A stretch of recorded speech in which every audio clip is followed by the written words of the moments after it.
في حكايات ما تتحكيش غير في آخر الليل، حكايات حصلت بجد، فيها دم وغدر وخوف، ناس اختفوا وناس اتقتلوا وناس سابوا أسرار مش مفهومة لحد النهاردة. لو قلبك جامد وعقلك بيحب يدور ورا الحقيقة، يبقى أنت في المكان الصح. أهلا بيك في حكايات آخر الليل. في جرايم بتحصل في لحظة غضب، وفي جرايم بتتحضر خطوة خطوة، بحساب، بتخطيط، بدم بارد. لكن الجريمة اللي معانا النهاردة اتزرعت بخيانة، واتسقت من طمع، واتحصدت بجثة مدفونة في فيلا راقية وسط منطقة المفروض إنها آمنة. دي مش قصة من مسلسل، دي قصة حصلت بجد في القاهرة الجديدة، وتحديداً في الرحاب. بسام توفيق شاب عنده 23 سنة، خريج الجامعة البريطانية ومن عيلة مرتاحة، معروف وسط أصحابه إنه محترم ومؤدب وناجح. خطب من قريب وكان بيجهز نفسه للجواز.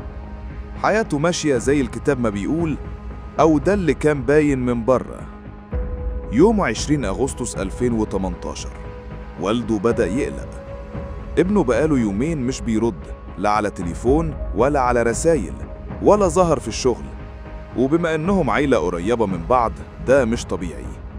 راح على فيلته في الرحاب، خبط، مفيش حد.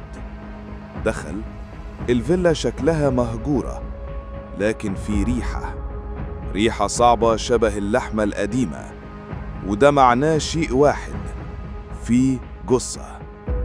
الشرطة جت بسرعة وبدأت تدور. لقوا تربة مقلوبة في الحديقة، بدأوا يحفروا، لقوا شنطة سفر كبيرة مدفونة جواها جثة متحلجة. الجثة كانت متكتفة ومربوطة بلاصق ومتغطية بمادة كيميائية بتساعد في تسييح الجسم، وده معناه إن القاتل مش بس مجرم، ده مخطط ودارس وهادي جدا.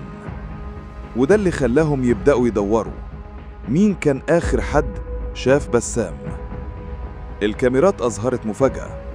بسام دخل الفيلا مع واحد من أصحابه اسمه كريم، ومعاه أبوه ومجموعة تانية. اللي حصل بعدها، بسام ما طلعش تاني. الشرطة قبضت على كريم وأبوه، وبعد ضغط وتحقيق انهاروا واعترفوا بكل حاجة.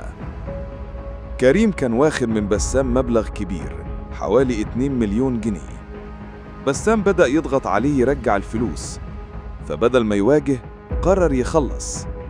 استدرجوا للفيلا ومعاه أبوه وناس تانية، ضربوه، كتفوه، وبعدين قتلوه خنق، وبعدها لفوه، حطوه في الشنطة، وحفروا ودفنوه في الحديقة. مش بس كده، رشوا عليه مادة تسيح الجسم بسرعة عشان محدش يكتشفها. بس نسيوا إن الدم ليه ريحة، والريح بتكشف الغدر. الغريب في الجريمة دي مش بس التخطيط، لكن إن أب بيقتل شاب صغير مع ابنه عشان فلوس. إزاي ممكن الطمع يخلي واحد يقتل صاحبه اللي وثق فيه؟ أو أب يورط ابنه في جريمة بدل ما يعلمه الصح؟ إحنا هنا قدام جريمة فيها طمع، خيانة، وانعدام تام للضمير. في النهاية المحكمة حكمت على كريم وأبوه بالإعدام. لكن السؤال اللي مازال مطروح، هل الفلوس ممكن تبقى دايما سبب القتل؟ وهل في علامات كنا ممكن نلاحظها؟ بسام مات، لكن القصة بتفضل محفورة، وبتفكرنا إن أكتر حد بتثق فيه ممكن يكون هو السبب. دي كانت واحدة من أبشع الجرائم اللي حصلت في قلب القاهرة الجديدة. لو القصة دي شدتك، اعمل لايك واشترك في القناة، واستنى اللي جاي، لأنك لسه ما سمعتش كل حكايات آخر الليل، ولسه في كتير ورا الجريمة.